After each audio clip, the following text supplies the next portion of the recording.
Dunia balap motor internasional awalnya mengira musim 2026 akan menjadi panggung karpet merah bagi Brian Uriarte. Bergabung dengan Red Bull KTM Ajo, tim yang dikenal sebagai pabrik pencetak juara dunia seperti Marc Marquez dan Pedro Acosta, Uriarte datang dengan status juara bertahan Red Bull Rookies Cup 2025. Namun, skenario indah tersebut langsung robek saat Veda tidak silau dengan nama besar tim Ajo maupun status juara Uriarte. Sejak lampu start padam, intensitas yang ditunjukkan Veda memaksa pedok untuk bertanya-tanya, apakah dominasi talenta Spanyol di kelas ringan akan segera berakhir? Ini bukan sekedar persaingan antar rookie, melainkan pergeseran gravitasi kekuatan balap dari benua biru ke Asia Tenggara.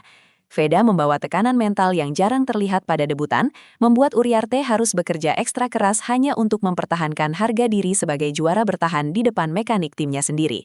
Sinyal bahaya pertama bagi kubu Brian Uriarte meledak di sirkuit Jerez saat tes pramusim resmi dimulai. Jerez adalah sirkuit teknis yang biasanya menjadi makanan empuk bagi pembalap lokal Spanyol, namun Veda Ega Pratama justru memberikan pelajaran berharga. Saat papan waktu digital menyala, nama Veda melesat ke posisi atas dengan torehan waktu 1 menit 44,968 detik. Catatan ini bukan sekadar angka, melainkan tamparan keras bagi Uriarte yang tertinggal di belakang.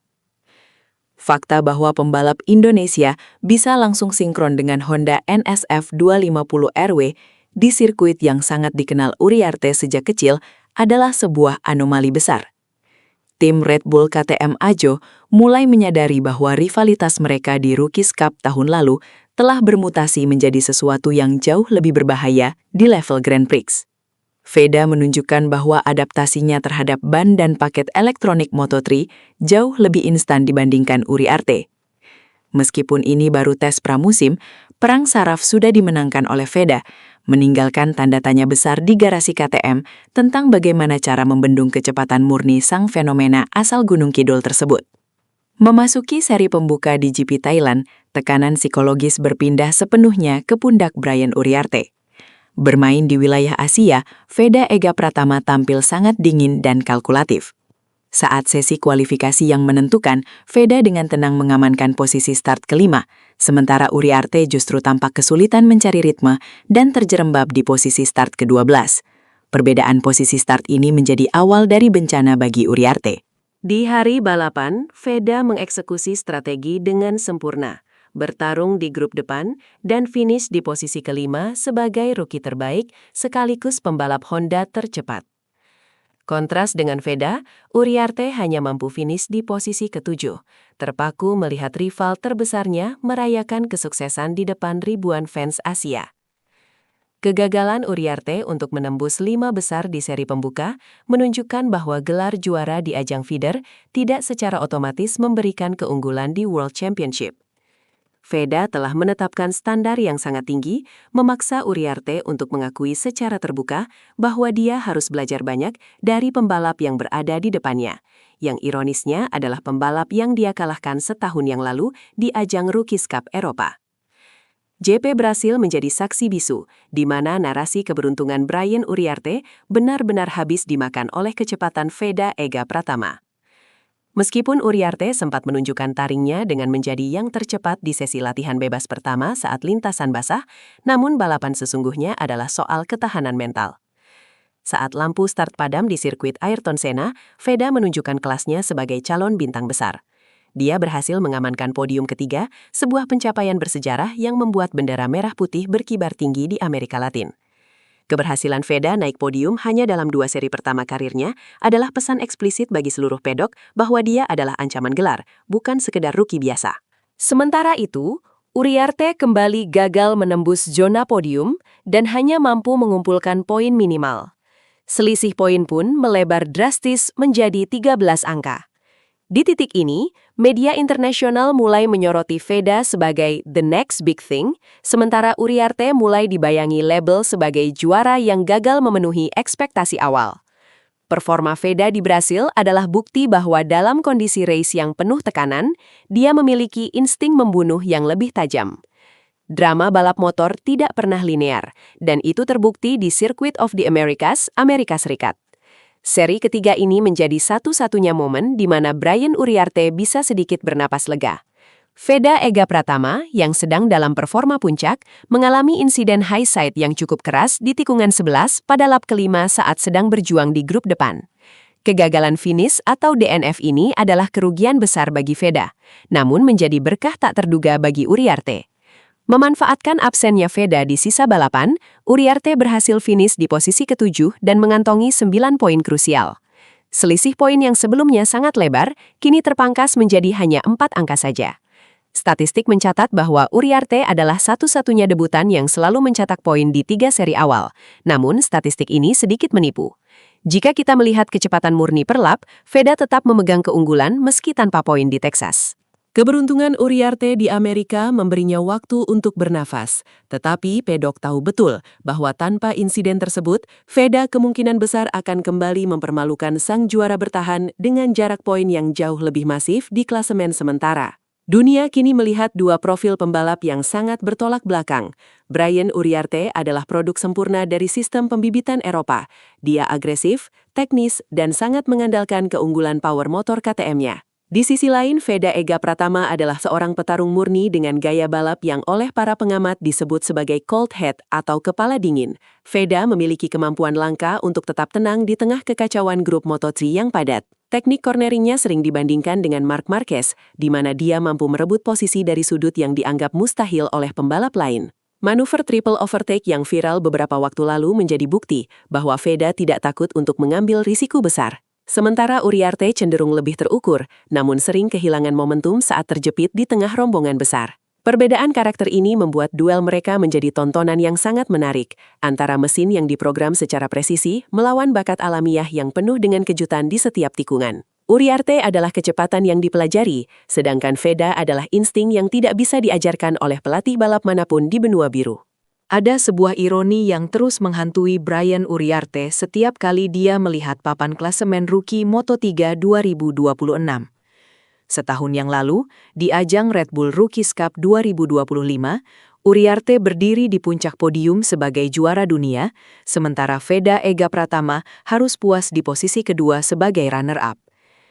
Namun, panggung World Championship memiliki hukum rimba yang berbeda. Saat ini, posisi tersebut justru berbalik 180 derajat. Veda, sang mantan runner-up, kini menjadi pemimpin di klasemen rookie dan berada di peringkat ke-7 klasemen umum, sementara sang juara bertahan harus rela berada di posisi pengejar.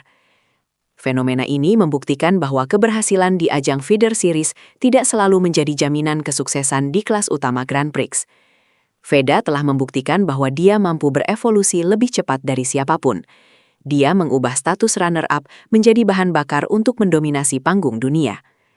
Bagi Uriarte, situasi ini adalah tekanan mental yang luar biasa. Kalah dari pembalap yang tahun lalu berada di bawahnya adalah tamparan bagi reputasinya sebagai Golden Boy Spanyol yang baru. Narasi ini terus memanas seiring berjalannya musim kompetisi yang semakin ketat. Rivalitas Veda dan Uriarte juga menjadi medan pertempuran teknologi antara dua raksasa otomotif dunia, Honda dan KTM. Brian Uriarte dipersenjatai dengan KTM RC250, mesin yang dikenal memiliki tenaga kuda yang sangat besar di lintasan lurus dan akselerasi keluar tikungan yang mumpuni. Namun, motor bertenaga besar seringkali sulit dikendalikan di tikungan-tikungan teknis yang sempit.